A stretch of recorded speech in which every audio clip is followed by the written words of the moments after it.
Well, today we start the depressing part of the course. Okay, we're going to be discussing, for the most part, the 1930s. That means depression in the United States and throughout much of the world. It means the rise of fascism. It means the rise of Hitler. And finally, at the end of the decade, it will mean the outbreak of World War II. Today we're going to talk about the roots of fascism primarily in Italy.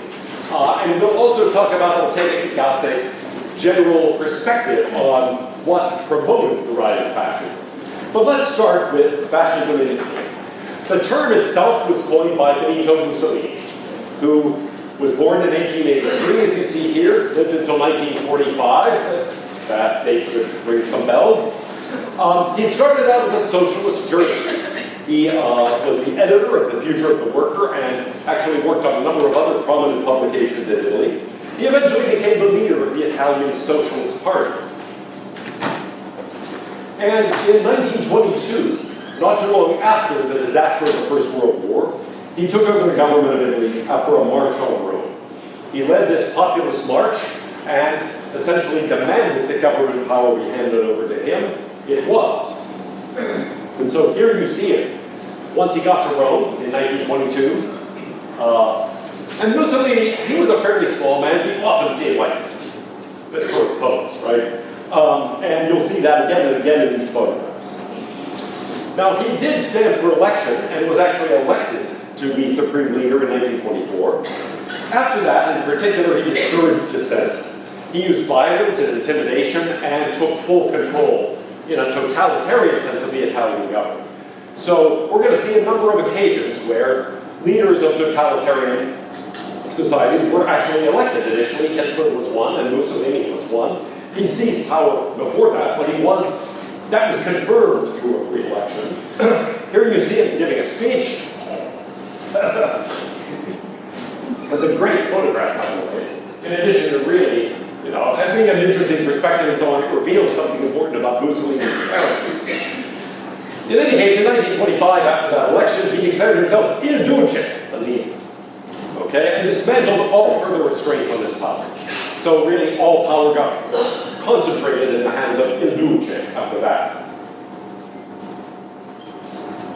And there he is in his office. Roy showed you the photograph of him in the office, taken from afar. It's actually a huge, huge office in an ornate palace. But here he is at his desk.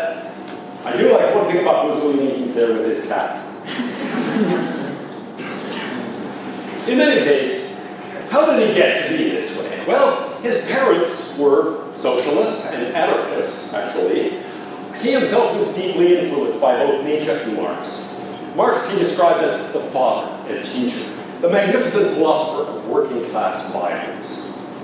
And throughout Mussolini's career, he praised violence. He thought violence was itself a good thing. Now, most of us think of violence as intrinsically bad, maybe justifiable under various circumstances, but by itself unfortunate. Something to be avoided, something that is bad and to be shunned unless there's very good reason. He didn't feel that way about it. He thought of violence as in some way cleansing, as in some way an exercise of the will to power that was healthy.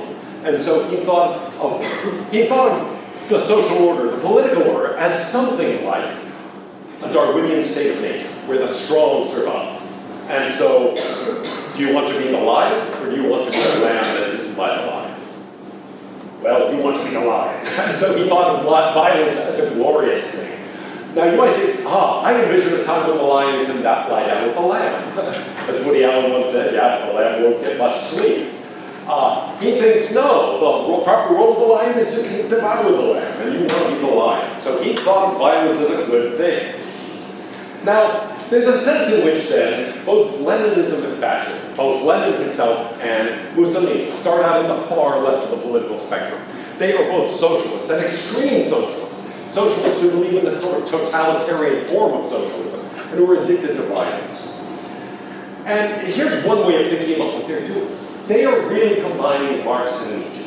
Marx, the analysis of class conflict, the general view of the proletariat as having to engage in a revolution and overthrow the bourgeoisie, but then adding to that Nietzsche's idea of the will to power, of strength, of really the later Nietzsche, not really so much the relativist Nietzsche that we talked about, but the later Nietzsche who upholds the lion as kind of ideal, who imagines the blonde beast raging over the countryside, making havoc, doing what it wants, and devouring the land. And so it's really a combination of Marx together with that glorification of the power of will, the power of individual decision, and the use of violence we find in Nietzsche. Well, it leads to, as in Lenin, this idea of a revolutionary elite committed to violence and committed to bringing about a different kind of society. That's the role that Mussolini initially envisioned for himself. But he departed from Marxism in ways that go beyond what Lenin did in this sort of adaptation of adding the Nietzschean will to power, a belief in freedom of the will, and so a belief in a revolutionary angle. He goes beyond the following way. He absorbs the ideas of Georges Sorel, who was a Marxist who invented something known as revolutionary syndicalism. And the idea is basically this. Sorel, in fact, wrote a book called Reflections on Violence, in which he glorified violence. And remember, at the time, he wasn't the only one. 1908, this is the time of the futurists, who say, we glorify war, we glorify violence. To us, I think this sounds bizarre, but to them, this seemed cool. Okay? They thought it was cool to be violent. They thought of violence as something that was somehow good. And so there are two ideas, in addition to, you might say, the general Marxist background that Sorel has. One is that thought that violence is somehow virtuous, that violence is a good thing. And the other idea is the power of symbols. Sorel says, well, it isn't the case that everything is driven by economic forces. Remember, in the early Marx, it's really material forces. It's a question of life determining consciousness. Well, in the later Marx, life is interpreted in specifically economic ways. But Sorel says that's a mistake. Among the things at this material level are symbols. And those symbols have a power that is because they connect to certain ideas. In other words, he's really saying the Marxist two-level concept, where you've got all the ideas up here and then all the material forces of whatever kind down here, isn't really the right picture. Ideas have a power of their own. And Sorel is in effect saying, look, it isn't the case that everything at the level of ideas, all theory, all ideology, is really just the effect of these material forces. In fact, some of them have a real independent power of their own. Now, there are still revolutionary syndicalists. Here is a poster from contemporary France, actually. You can tell it's contemporary instead of from Sorel's time because there's a website on the side. So there are people who still consider themselves revolutionary syndicalists. In any case, there is this divergence, not only the divergence from Marx in adding revolutionary elite, not only the rejection of materialism and economic determinism, and so putting the realm of ideas down there as having real causal force, an emphasis on the power of symbols, on the power of ideas, the link between certain things, not just ideas in the sense of theories, but symbols that have a kind of power independent of that. So think about some symbols that all by themselves have a kind of power. I'm not talking about an idea here, like Marxism or, I don't know, the theory of evolution or Christianity or some big theory or some grand system of thought. Things that are symbols but have a real emotional power, a power to cause people to do things or refrain from doing things. What are some symbols like that have a real power just as symbols? Yeah. Flags, exactly. The flag of a country can inspire people to patriotism. And so a flag is something that is a symbol that has real power. Can you think of other things like that? Yeah. I'm sorry, somebody's coughing. Oh, yes, it's Halloween time. Skulls, skeletons, and so on. You put all these symbols around Halloween. And some of them are sort of warm, harvesty, fall-type symbols like pumpkins. And others are creepy things like skulls and skeletons and so forth. Those are symbols that have a real emotional power. Now, at Halloween, we use them sort of for fun, but they can be used in other contexts in ways that aren't so fun. Other symbols like that. Yeah? Like the fist for the Black Power movement? Oh, a fist, yes. Often movements that are willing to use violence, even if they don't quite view it as a virtue, will have the fist or something like that as a symbol to indicate, well, something about the nature of the movement, and that has real power. Yeah? Swastika? The swastika. Okay, good. Hitler adapts that. It's an ancient Hindu symbol, actually, that he takes it and adapts it to his own purposes, and then uses it as a symbol that not only had, but continues to have tremendous emotional power. He tried to associate it with a positive thing. Now we tend to associate it with a very negative thing. But yes, that symbol all by itself has tremendous power. And yeah. Cross. Good, the cross. For a Christian, something that has a very powerful emotional significance as well as a sort of, has having real content. For someone who is opposed to Christianity, it may have a different meaning. But all of these things are symbols because they connect to certain emotions, certain ideas, certain systems of thought. And so anyway, that kind of emphasis on symbols is something that Mussolini takes very seriously. That's why the military uniforms, even long before Italy's involved in any war, that's why the sort of stance, oh, yeah, I am in Duce. I will tell you what you're going to do. There is a huge amount of symbolism, and Hitler adapts that too. As we'll see, Hitler's Nazism is heavily theatrical, heavily dependent on the use of symbols. Now, there is, well, I guess I've already told you this, Mussolini starts out very much sounding like Lenin as a result of these changes.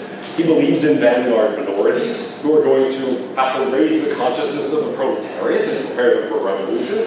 He thinks that violence is going to be necessary. He prepares the proletariat for the greatest bloodbath of all. But then he changes his mind. Why?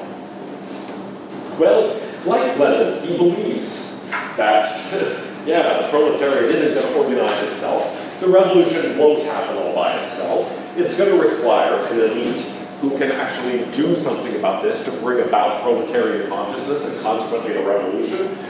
That in the end, organized violence would win out. So he starts as somebody who's very much like Lenin, actually doing the same things in an Italian context. But then he sees what the Russian Revolution brings about. Russia, starting in 1917 and really going over the next several years, is embroiled in a bitter civil war between the white Russians and the Reds, the more or less traditionalists, those who were fighting for democracy and a provisional government, and the Bolsheviks. There is a huge amount of violence. But in addition to the violence of the Civil War, he sees what Lenin does. He sees the terror, he sees the violence, he also sees the economic devastation of Russia that results partly from civil war and partly from Lenin's policies. In addition to that, you might say, he sees that in some ways this revolution doesn't change as much as you might think. It changes a huge amount from one point of view, but it really substitutes one ruling class for another. And so he begins to see, wait a minute, you might think that now the proletariat is simply in control of things, but that's not true. Somebody has to run the factories. Somebody has to run the universities. I mean, imagine that nobody were in charge here. That, let's say, we killed all administrators, okay? And we're just students in faculty. Nobody in charge. There was nobody except us. We might think it but then we realize, wait, like who's going to teach what, when, and where? How do you find, somebody's got to organize this. And actually, a university requires less organization than something like a factory, because each professor can more or less go off and teach his class on its own. But in a factory, one person has to do this at a certain time, and then that leads to this, and then you should be my part, I do my thing, and so on and so forth. It's really complicated. Somebody's got to be in charge. And so Marxist thinkers right away started realizing, actually, the revolution just substitutes one ruling class for another. One group of managers for another. Somebody still ends up being the boss. Maybe a different person who's the boss, but you can see my who reference here. Meet the new boss, same as the old boss. In other words, somebody's got to be in charge, someone's got to manage the factory, someone's got to make decisions. And so, really, you get one elite being replaced by a new elite, a vanguard elite, you might say. Party functionaries, new bureaucrats, different people, but nevertheless largely the same thing. Now, from one point of view, that isn't at all surprising. Robert Michaels came up with what he thought of as the Iron Law oligarchy, and it basically says this: anytime you have an organization, it turns into an oligarchy. That is to say, any organized activity is going to have to be organized by somebody. There's going to have to be somebody in charge. And so there's going to be this ruling group, this group that manages and organizes the rest. And that's just part of what it is to have an organized system of anything. And so, in a sense, you can't do without the bosses. You're going to get a new bourgeoisie, in short. Maybe they won't be the owners of the means of production, but they'll act a lot like the old owners did. They will have to make the same decisions, they'll face the same problems. In short, it doesn't change nearly as much as you might think. Well, anyway, Mussolini begins to think about what happens in Lenin's Russia, because, yeah, from one point of view, not much changes, but from another point of view, there's widespread famine, industry collapses, there's huge human suffering. And so he says, well, this didn't work out very well. Why not? We can frame it in terms of a dilemma. He looks at this, says Lenin's revolution didn't bring about something ideal. And in fact, Lenin himself realized that. In 1921, he enacted a new economic program. The idea here was to let farmers keep some of their crops and allow them to exchange them themselves. Why? Because it gave them an incentive. Before that, the farmers simply had to take everything they produced and send it to the collective, send it in to be centrally distributed. Now think about what you would do as a farmer. If everything you farm, everything you produce is taken away from you, and then reapportioned by some central body. How much incentive is there for you to work hard on your farm to produce a lot of food? Not much. Suppose we said, in any sort of job, everything you earn, all of your salary, will go to the state, and then the state will allocate some portion back to you. How hard will you work? Actually, we could bring this about in class. I could say, here's what we will do. I'm not going to give you individual grades. Actually, we will operate by a collectivist mentality. You'll all take the exam, and then you'll all just get the average grade of the class. Now, given the normal way, the midterm score was, I said the average was an 83. What would it be, you think, if it worked that way? You got no individual benefit from studying. You just got the average grade of the class. How hard would you work? Would you predict that the grade would be higher or lower? Lower, right. Now, that's basically what happens here. Lenin started seeing, wait a minute, since I take everything and give it to the central body to be distributed, nobody has any incentive to actually work, to actually produce anything. And indeed, farm production fell radically. So he started thinking, all right, I can't do this. I've got to let the farmers have some incentive to actually produce something on their own. And so he started giving some market power back to the farmers to be able to control some portion of their own crops. We might say, here's a general dilemma. Within a sort of system like this, where things are geared toward the collective, market forces are going to tend to reassert themselves. And what do you do about that? Well, either you allow the free market to come back, as Lenin did in 1921, and say, look, okay, the state can't control everything. It's got to allow some decision-making power, some property to be in the hands of the individual people. Otherwise, they have no incentive to do anything. Or you've got to try to stamp out these market forces. And that, it turns out, is going to come at a terrible economic cost and a terrible human cost. And we'll see that later when we get to Stalin, who chooses the second option rather than the first. We don't really know how Lenin's new economic program would work out, because Lenin, shortly after he enacted it, had a stroke and died just 3 years later. And so, in a sense, it never got to be fully played out. Stalin was in full control by 1924, and as we'll see, he chose a very different course. But you might think, this is going to be a problem. Why do the market forces reassert themselves? Why do you face this difficulty? Well, really because of what we just talked about with the grades. The basic arguments were given by John Stuart Mill on liberty. The idea is this. People care more about themselves and theirs. That is to say, their property, their children, their friends and families and so on, than anybody else cares about.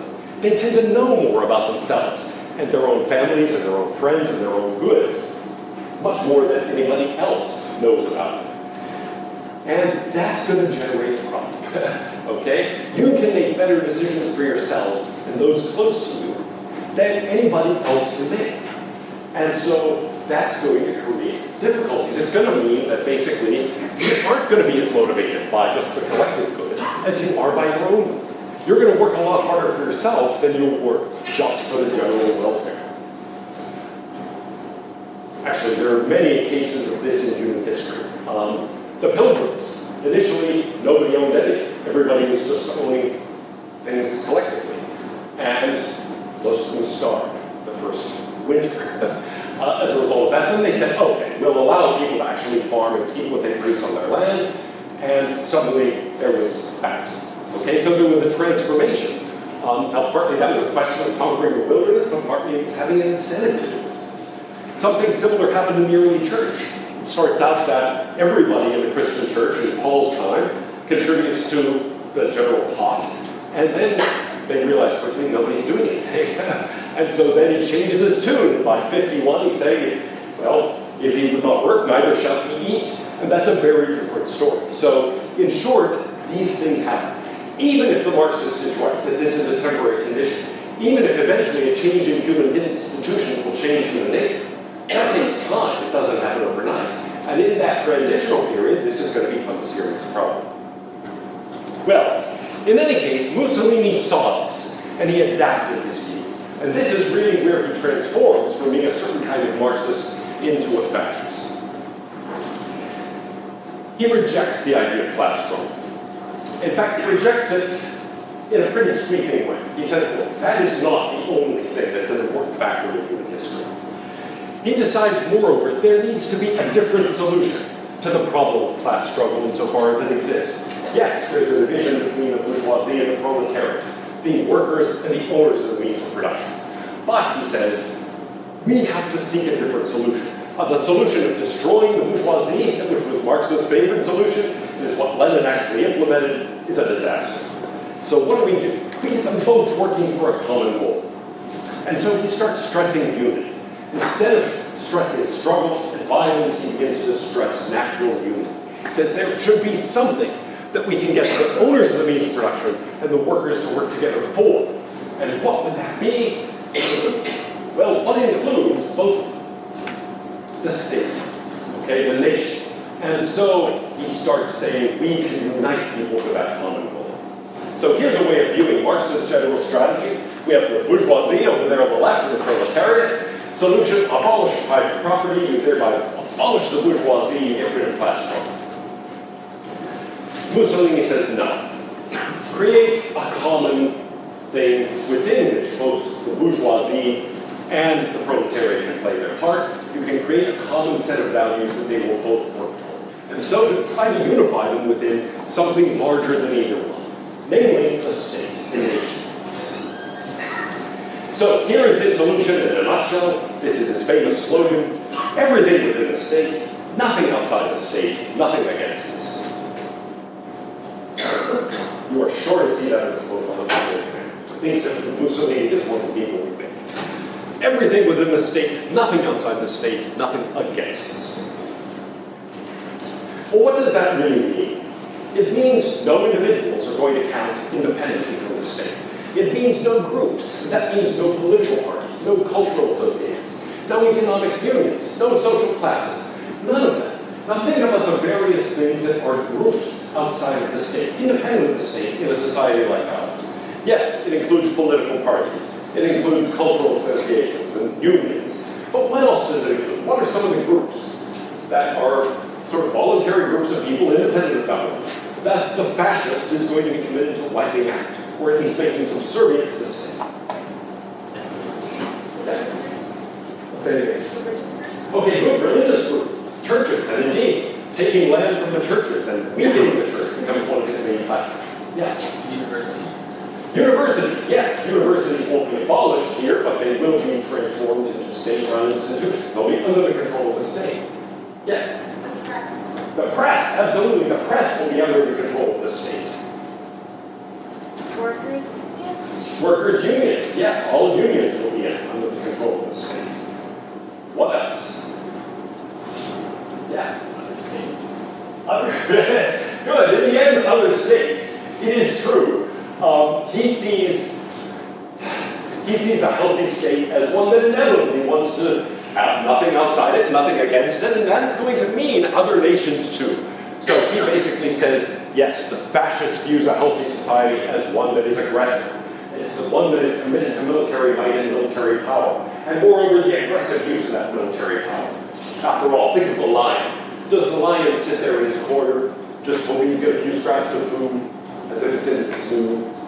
No, the healthy lion roams over the plains. It wants to increase its territory. Actually, I guess really in nature it sends out the women that do most of the hard work. But in any event, the lion is one that actually tries to expand. The healthy lion is aggressive and uses violence against others. And so he sees the healthy state as one that's going to fight other states as well. Now, usually fascism is considered a movement on the right of the political spectrum. Mussolini starts out on the left, on the other hand, and so you can think, well, wait a minute, what's going on here? After all, he is maybe to the right of Lenin, but that's a really very far left place to be. So being to the right of Lenin isn't very much. It's still very similar to Marxism in a lot of ways. So what do we say about that? Is it a right-wing movement? Is it a left-wing movement? How do we categorize it? The Bolsheviks thought of fascism as a right-wing movement, but that was really just because it was to the right of the Bolsheviks, to the right in short of Lenin. And that doesn't mean much. What exactly is fascism? To know how to even begin to answer this question, we have to understand what it really is. And when you try to do that, it's very frustrating. Turn to historians to discuss this and say, well, what exactly is fascism? And they never really give you a definition. They list, I don't know, often 8, 9 characteristics that they think are typical of fascist movements. But they really don't give you any idea of what defines something as fascism and what is really just an accidental thing that's happened in a number of movements. Here are some of the common elements they point to. The idea of a vanguard party, one political party that is really viewed as the party and is taking control of everything. Other parties are being wiped out. A veneration of the state as this unity that encompasses everything else. Ultra-nationalism, so a pride in the nation and an aggressive stance toward other nations. Associated with that, stress on violence, on militarism. And a sort of mixed economy, one where the government is in control of the unions, in control of corporations and so on, but not usually directly in the way that happens under communism. Communism is the abolition of private property. Here, private property is allowed to exist, but always in association with the state, because nothing can really be outside of the state or against the state. So, you get this, I mean, it's easy to point to the symbols, you know, the military uniform here, and other things like that. But if you start saying, well, all right, if those are characteristics, then what exactly is this? How do we categorize it? What do right and left even mean? Now, I'm not really going to answer that question, because after thinking about this for a long time and trying to do it, I've decided, actually, they don't mean much of anything. It's very complicated what they mean. And it's changed over time. The terms started being in use in the French Revolution. The way they're used now in the United States and most of Western Europe is really different. And in fact, in the US and Europe, those are already very different. So I'm going to give up on those terms altogether. But let's look at some definitions. We've defined socialism in the following way. It's a system of social and economic organization that places the institutions under centralized conscious direction toward consciously selected ends. That is our basic definition. We consciously choose ends, we consciously direct social forces toward them in a centralized way. That's basically the definition of socialism. And now, how are communism and fascism different from that? Well, here's how we might define communism. I mean, a simple slogan is just abolition of private property. That's how Marx himself defines it. But you could also say, well, in this case, the key institutions are placed under direct government ownership and control. That is to say, the abolition of private property means all private property, all the means of production, are owned by the state, are under the complete and direct control of the state. And so that's a variety of socialism. That's one way of actually directing things toward a commonly chosen goal, namely, own it and directly do it yourself. But that's not, of course, the only way. That's just in a sort of extreme way. Here's how I want to define fascism.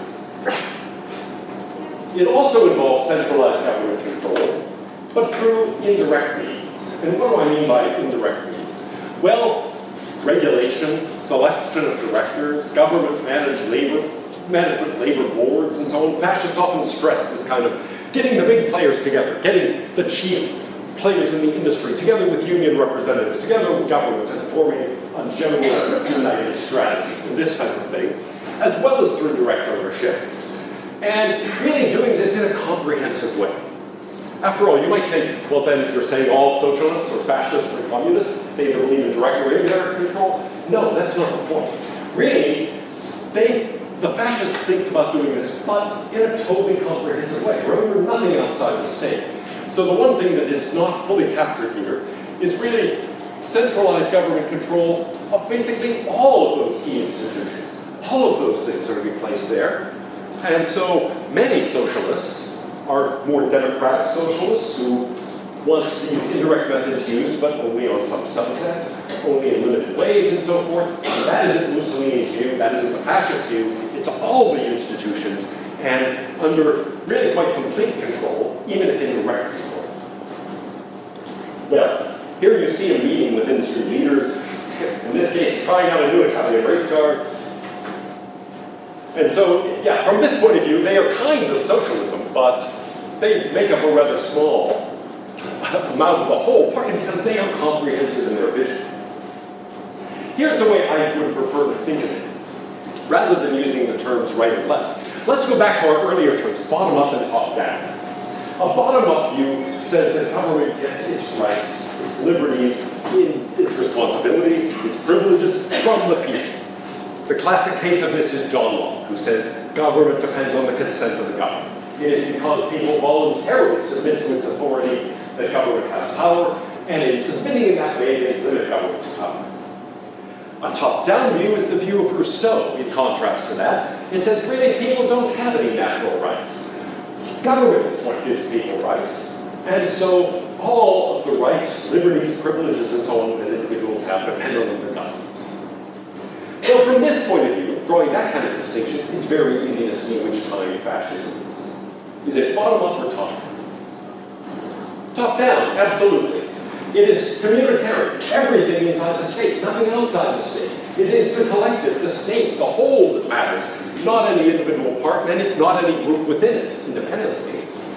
Are there any limits on power? No. All power is being concentrated in the state and in the vanguard party, and ultimately its leader, in this case, in Mussolini. The bottom-up view is individualistic, and it believes in limits, in checks and balances. That balance is where it's supposed to be there, or is. Fascism stresses the rights of government, and bottom-up views stress the rights of individuals. Finally, fascism talks about the liberty of government, the privileges of government, and the liberties and privileges of individuals. That's characteristic of a bottom-up view. All right, so it's very clear that fascism is a sort of top-down view, however you want to characterize that in right-left terms. Now, there are lots of things Mussolini said to stress this. For example, in the fascist conception of history, man is only man by virtue of the spiritual process to which he contributes. As a member of the family, the social group, the nation, not only in the function of history. Outside history, man is a non-entity. Fascism is opposed to all individualistic abstractions based on 18th century materialism. 18th century materialism, he means Locke, he means the American founders and so on. In fact, pursuit of happiness, fascism doesn't believe in the possibility of happiness. The state is all, the fascist conception of the state is all increasing. Outside of it, no human or spiritual values can exist, much less have value. Fascism is totalitarian, and the fascist state, the synthesis, inclusive of all values, interprets, develops, and rotates the whole life of a people. So it's really in charge of all the symbols, not just all the practical things, but really the entire spiritual life of a people is to be under the control of the fascist state. Now, yes, so it asserts the rights of the state. As expressing the real essence of the individual, it is against liberty. The only liberty worth having, the liberty of the state, and the individual within the state. So, it spells government. If liberalism spells individualism, fascism spells government. The state is absent. Etc., etc. Well, what in practice did he want to do? What did he bring about in it?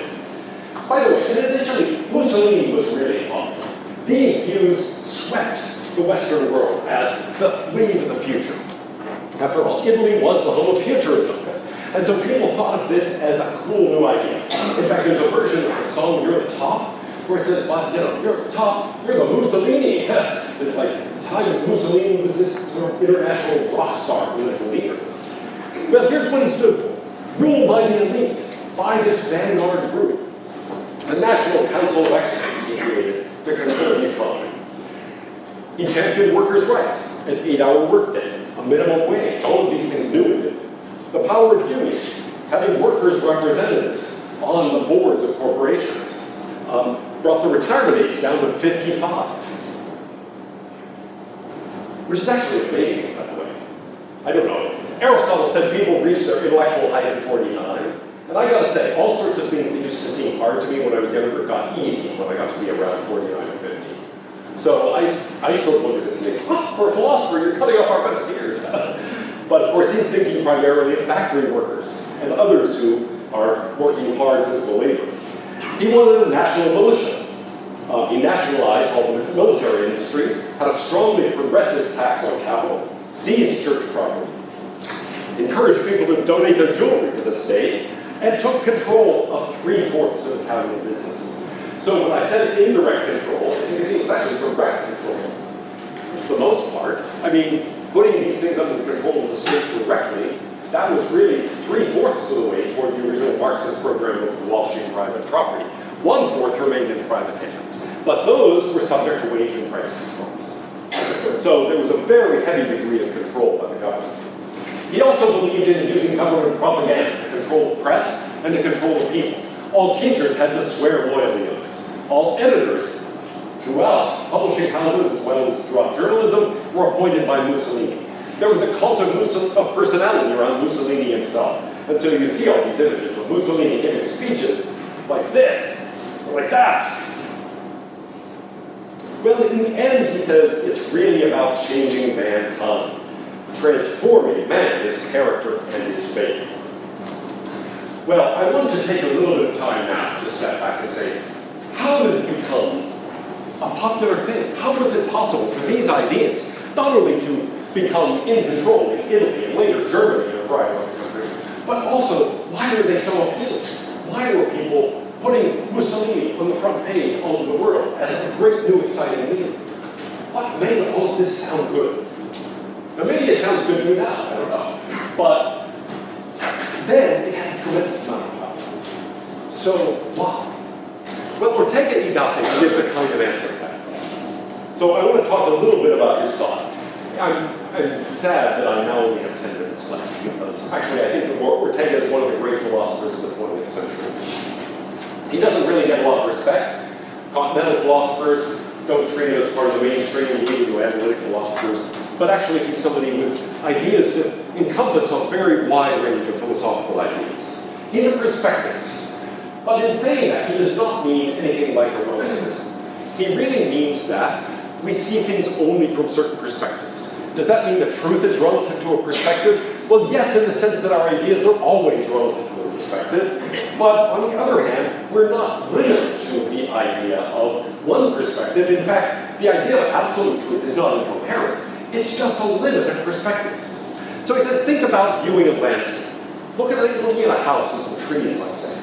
From any one point of view, you're going to see only one aspect of this, only one angle. But what do you do if you want to get a fuller picture of what the house is really like? You walk around it. You see what it looks like from various angles. You go inside it. If you're really clever, you go above it and look down on it and so on. You see it from various perspectives. The more angles you see, the more perspectives you get, the closer you get to the absolute truth. So no one perspective is going to give you the absolute truth. None captures this scene completely. But on the other hand, no view is just an arbitrary mental construction. None is without any foundation. They're all telling you something about the object. So take a look at this house, the Gilbert Stuart house in Philadelphia. Here it is from one angle. Here it is from another angle on the side. It doesn't look like the same house at all. Here it is from yet another angle. There it is where you can sort of see both. This is right across the street from Independence Hall in Philadelphia, by the way. Or here's another house. This is a house in New Hampshire, where my wife's family reunion is always held. Here it is from a distance. There it is from one angle. From another.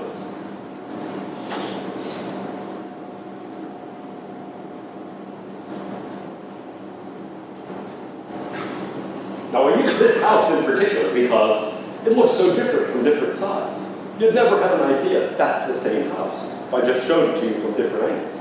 But you get a sense of what the house is like by moving around it, by seeing it from all these different angles. Then by going inside and seeing what it's like inside and so forth. And so that's in general what we do. We said, look, we could identify the truth about these houses with maybe all possible perspectives put together somehow. Now we can't do that. I cannot see it from all different angles and from the inside and from the top and so on all at once. There is no perspective that incorporates all those truths. But that doesn't mean the idea of truth is incoherent. It just means I have to move around. I have to adopt different perspectives. And so there is something that is total truth about this, the totality of all those perspectives, but that isn't a perspective. There's no way to step outside and see everything at once. We see the world from these human perspectives that are limited, but we can actually view things from different perspectives.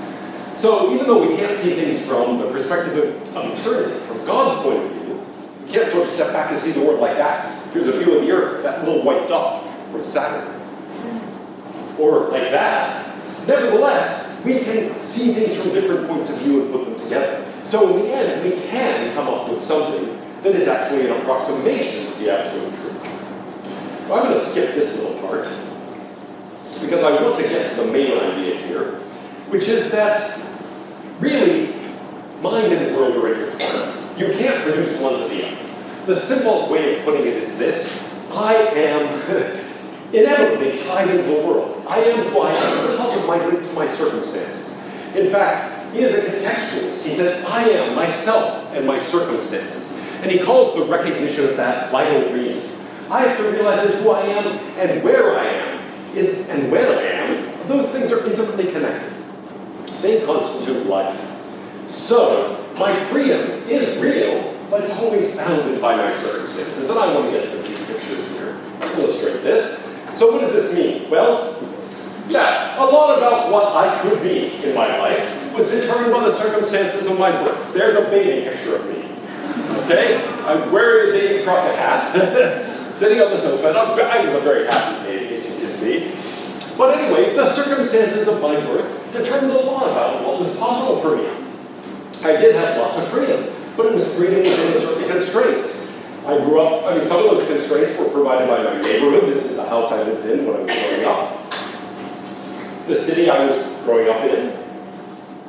But there are all sorts of things that closed off for me. I could choose to become a philosophy professor, for example. There are other things I could have done. But there are things I couldn't have done. I couldn't have been a Roman senator. I couldn't have been a medieval monk. I wouldn't have wanted to be, except when I found out they got assigned like 2 gallons of beer a day. But dude, all right, I can do that. I can't be a starship captain, though I gotta admit it would be pretty cool. Well, I can't be a cartoon character either, for different reasons. But that's my little South Park icon that I created. I can't be T.S. Eliot, right? I can't even be a friend of T.S. Eliot. He's already dead. So I can't do that. I can't be Ingrid Bergman. More to the point, I can't date Ingrid Bergman. I can't be a roadrunner. Okay, there are lots of things about my circumstances that limit my possibilities. Some of them are basic and metaphysical, some of them are tied to my time. In any event, here's why this matters. He says, well, people do have freedom, but fascism depends on their willingness to give up that freedom. Thinking those bounds are greater than they really are, or taking them for granted in such a way that they don't appreciate the significance of their own freedom. So he ends up saying in the Revolt of the Masses, we're seeing a kind of hyper-democracy where people are wiping out all sorts of distinctions. To some extent that is good, but he thinks it inevitably leads to tyranny. And he gives a version of an old argument from Plato's Republic, that democracy collapses into tyranny. Why? Well, he says, look, our age is decadent. And what it comes down to is people take everything for granted. Our desires expand, and we just take for granted everything that made our circumstances possible.